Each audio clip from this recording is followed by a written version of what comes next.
Have you ever walked into a friend's house and the living room looks like it's been stuck in the 70s or 80s? Or maybe you are that friend. Well, I'm going to help you with that problem. This is Setting the Stage.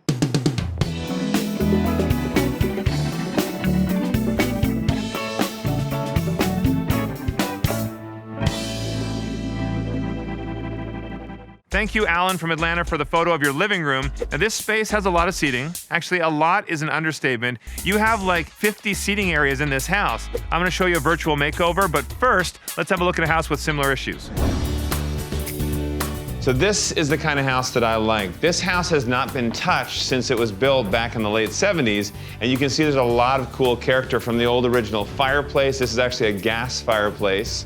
You have a wall-mounted inset fish tank, even though it doesn't have any fish or any water in it right now. Then you also have the texture on the wall and some of the wood tones. But you have this high ceiling, which is a massive feature, and you have a wall of windows at the back of the dining area.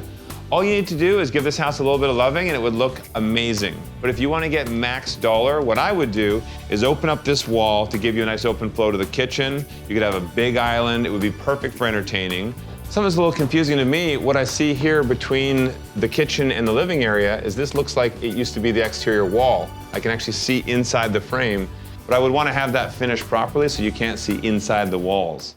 Right now you have this galley kitchen up the middle, but you could open things up and still have a ton of storage. Big island off the one side, storage on both sides. You could still keep your triangle for your appliances, because right now you have the oven is built back onto the counter, which is a little difficult to get to. From where I'm standing, I can actually see 4 different flooring types. You have some hardwood at the front, the original tile, original hardwood, and then you have the laminate flooring over on this side. If you actually have one flooring coming through the whole space, it helps things feel more cohesive.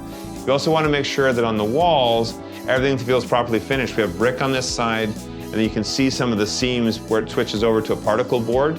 Up on the ceiling as well, we have the smooth ceiling, then the original popcorn. So that's what I like to make sure that if you're going to do something like smooth out the ceiling, you go the whole way through. A little fancy French door action for this bedroom. This is the 4th bedroom. In reality, I think this was originally meant to be an office. You have the fireplace off to the side here. Wood panel walls don't add the value that drywall does, and this house has particle board and wood panel walls all throughout, so that's something you can do to add value. If you're on a tight budget, you can always paint out the wood panel and just stage the room the way that a buyer would want to see it. So I would stage this as an office.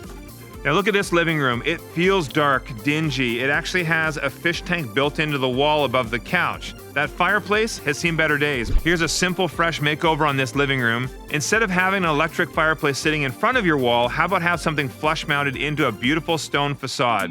Alan, let's get back to your living room. Here's the before picture again. And now here's a virtual makeover of what you could do. That light color on the wall makes a huge difference. It makes the space feel bigger, brighter, fresher, more inviting. A simple fireplace feature. In fact, this is a unit you can buy that's electric, and you can place it up against the wall and just make sure to butt up your baseboards right to the fireplace. It makes it feel built in.